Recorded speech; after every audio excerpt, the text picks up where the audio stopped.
waggaa 3 qubee afaan Oromoo wajjin qabamtan jedhanii kofaleerraa qabanii gobbatti waggaa 3 hidhaman.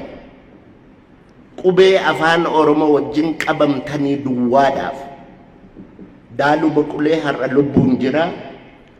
Saamunaa Dhaqqaboo lafanni jiru hin beeku. Ijoollee Arsii, Leencaa Arsii, ijoollee qubee afaan Oromoo dhoksitee bara Abubakar Muusaa sanaa halkan dukkana keessa warra barsiisaa turedha warri kun.